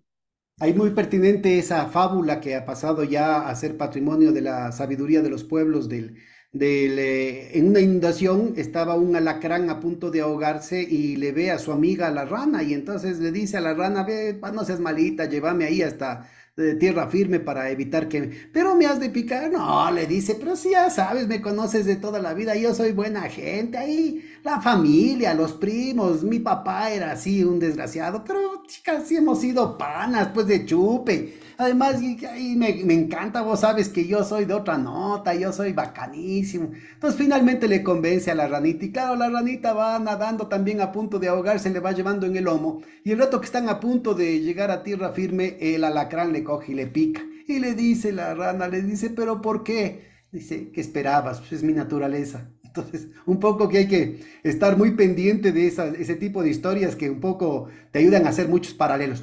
Cuéntanos, mientras Ah, todo esto pero, sucede, pero, pero, pero, pero antes de que sigas también, me parece importante porque la siguiente sección es que la rana puede ser que por esta picadura previa se termine cayendo. Y yo creo que lo que las élites no miren es que están creando una bomba de tiempo en el que en algún momento les puede explotar en la cara. El tema de violencia, el tema de inseguridad. Así que eh, y es tampoco crean que se pueden tú también salir. has trabajado con mucho detalle los temas de las condiciones sociales ahora que toda la información, sobre todo las estadísticas sociales, han quedado absolutamente cuestionadas por haberle transformado en una oficina de la presidencia al INEC por esta cuestión de sistemáticamente manipular las cifras y utilizarlas con propósitos políticos. Cuéntanos un poquito, en contraste con esta situación de que los ricos se hacen cada vez más ricos a costa del resto del país, habíamos visto con estos mecanismos de acumulación por desposesión, con estos mecanismos de explotar más a los trabajadores, reprimir a los trabajadores, no cumplir con las leyes laborales,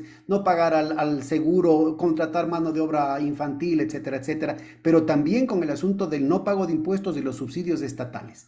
Cuéntanos cuál es la contraparte de eso. ¿Qué pasa a nivel de los sectores populares? Así brevemente, porque ya estamos al final de la sesión y solamente para tener como un elemento de referencia, ¿no? ¿Cuál es el dolor que se ha infligido en la gente de este tipo de pecadillos? Bueno, ahí me parece que la frase que definiría este proceso es que el Ecuador se ha convertido en una sociedad precarizada, ¿no? Los índices de precarización laboral se han extremado completamente y algo muy Cuéntanos, vos te preocupante. inventaste inclusive el índice, ¿no? Para el Ecuador. Claro, nosotros lo que medimos es no solamente salario, lo que hace tradicionalmente, bueno, y un poco homologado con la CIET, que es la Conferencia Internacional de Estadísticas de Trabajo, pero también implementamos el tema de seguridad social y el tema de contrato laboral, estabilidad. O sea, cómo puedo estar tranquilo sabiendo que hoy tengo trabajo y mañana ya no? Entonces, con estos elementos hemos visto cómo el índice de precarización ha Me disculpas, aumentado. yo Y yo creo que quiero que, este indicador es muy pertinente para el caso de las formaciones sociales como la ecuatoriana, por el hecho de que la gente aquí es tan pobre que no puede, literalmente no puede darse el lujo de estar desempleado. Es decir, aquí si estás desempleado te mueres de hambre. Es decir, en los países desarrollados tienen el subsidio al desempleo, tienen un estado de bienestar. Aquí si no trabajas, si no te reinstalas de manera precaria en lo que sea para ganarte la vida, para defender a la familia, estás muerto. Entonces me parece que este y indicador que ustedes han armado es muy, muy importante. Cuéntanos. ese, y estamos tratando de trabajar otro que se viene con el concepto de la pobreza laboral, porque antes desde la visión más, ¿qué será? De estado de bienestar, ¿no? Si es que tú trabajas, pues medio no eres pobre. Pero ya en este momento estamos en una situación en la que muchas personas, a pesar de tener trabajo, siguen siendo pobres y eso estamos estimando, pero lo que estamos viendo es que ha ido aumentando, incrementándose. Yo creo que aquí es importante también señalar que este índice de precarización, cuando fue el año más duro, ¿no? Petróleo, dolarización, el dólar arribísima, hubo un terremoto. Todo lo que pudo haber pasado al Ecuador le pasó. Y el Este fenómeno del índice, niño, que no lo sentimos mucho también, ¿no? ese índice permaneció constante en relación al anterior, Pedro. ¿Qué quiere decir esto? Que la variable de ajuste no fue laboral.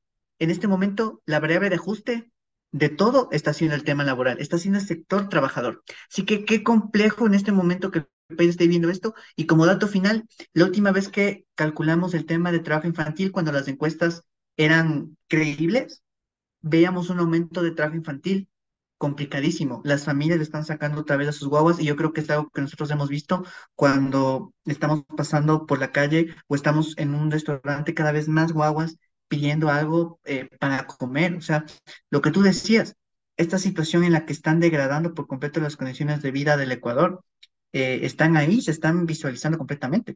Y yo recuerdo en un momento cuando ya se eliminó todo esto de que los niños y niñas pidan en carretera en la Navidad, esto ya es otra vez como que se vuelve. O sea, necesitamos un cambio porque la situación está así. Mientras muchos están en esta situación opulenta de la vida, están en esta posición. Y nuevamente les digo, es complicado porque las personas pueden creer que están zafadas porque tienen sus murallas con propiedades privadas totalmente que tal vez sean intocables. Pero esa capa media que no tiene cómo defenderse, finalmente está siendo vulnerable ante esto. Y claro, se empieza a fraguar un odio que puede recaer en un fascismo que tiene como válvula de escape estas situaciones re libertarias como son la Verónica Va y todo esto que después viene de lado. Solamente aquí, Pedro, para mencionar nuevamente con este tema de la legitimación. Paula Canelo, una investigadora muy brillante de Argentina, escribía cuando Macri se fue, decía, bueno, ella se va, pero este germen, ¿no? Del mercado y de cómo su lógica es la que impera en nuestras relaciones, parece que permanece. Y claro, llega el gobierno de Fernández, que también un poco hace cosas ahí que, bueno, Pedro sabe mucho más bien eso, pero finalmente ahora Milei aparece como una salida. A mí me parece que aquí es distinto. Parece que hay cierta resistencia a lo que dice Abad, pero bueno, habría que investigar qué es lo que está ocurriendo, qué es lo que está pasando con esto, pero que no sé que nos quede ese germen de que Sí, evadir porque puede impuestos ser está también un bien. globo de ensayo, ¿no? O sea, se irresponsabilizan, dicen, no sé, la señora es un poco loca. Yo no creo que pueda tratarse así a una señora. Es decir, yo creo que es muy sincera respecto a cuáles son las verdaderas intenciones que tiene ese sector de la oligarquía, ¿no? Y lo que están viendo, ¿no Ah, es cierto? Y lavándose las manos de antemano con toda la irresponsabilidad del caso, es el asunto de ver qué tanto cala en la población. Y como la gente está desesperada, y ese es el problema, o sea, que puede calar, pero al menos lo que se puede rescatar es que es muy, muy leal a lo que piensa todo este sector. En cambio, este otro, no, yo voy a cuidar, pero las cifras muestran totalmente prácticas que muestran que hace que Verónica Abad lo dice, pero Daniel Noboa lo hace. Entonces me parece que ahí uno ya va pintando, pero lo más importante me parece a mí es cómo eso se legitima, porque de una u otra manera tenemos un proceso de elecciones y ahí se puede generar disputas, pero esto no se acaba aquí. Parece que es un proceso continuo que tenemos que ir creando y yo creo que otro tema aparte que tenemos que tratar, pero que bueno, cuando nos dé el tiempo, porque ya estamos un poquito sobre la hora, es cómo estas personas hay un autor que habla de cómo el peronismo era una desorganización organizada, porque tenía muy bien constituido cómo iban a constituirse sus bases, sus acciones, y toda esta avanzada neoliberal, toda esta avanzada de que los banqueros, las ONGs, todas estas fundaciones, Ecuador Libre, y otras más que están en la Fundación Atlas, y cómo se han proliferado. Antes había solamente una, que era la del Instituto Ecuatoriano de Economía Política en Guayaquil. Después llegó Ecuador Libre con Lazo. Todos ellos y muchas más han ido construyendo este sentido y el que en el que me parece que nosotros como académicos, pero también como militantes, me parece que de izquierda, nos hemos quedado mucho y eso es una crítica a nosotros. O sea, ¿qué tanto estamos haciendo reflexión? ¿Qué tanto eventos hacemos? ¿Qué cositas así hacemos? Yo, por ejemplo, veía un video de este tan conocido Laje, que en 2 minutitos terminaba diciendo o aupando al que acuñó la frase neoliberalismo. Y entonces yo pillé un libro muy bueno de Francia y lo traje y veía cómo él no era tan afecto a lo que están haciendo ahora. Él era más afecto al ordoliberalismo, en el que hay un Estado que haga que los mercados funcionen, que cobre impuestos. Entonces yo dije, uy, ¿Ves? si es que yo saco ¿Ves? esto en un videito chiquito. Por más que quiera no exigirte, mano, es necesarísimo que tengamos una segunda sesión sobre estos temas. Nos quedamos corto porque ya se nos fue el tiempo, pero yo Sí, creo que nuestra audiencia está viendo cómo gente como Jonathan pueden hacer la diferencia, ¿no? Poniendo la investigación, la ciencia al servicio de los intereses populares. Un gran abrazo, Jonathan, y te comprometo, por favor, tienes que aguantarme, aunque sea tapándose los oídos, tapándose la nariz, lo que sea, tienes que aguantarte otra vez para tener a nuestro público enterado de las investigaciones que están haciendo gente como vos en la Central y en otras universidades. Hasta la próxima emisión de Hilando Fino. muchísimas gracias, Pedro, y también un abrazo a todos y todas. Y aquí estaremos con las primicias del caso. Pasa muy bien, mano. Un abrazo. Gracias. Chao, hermano.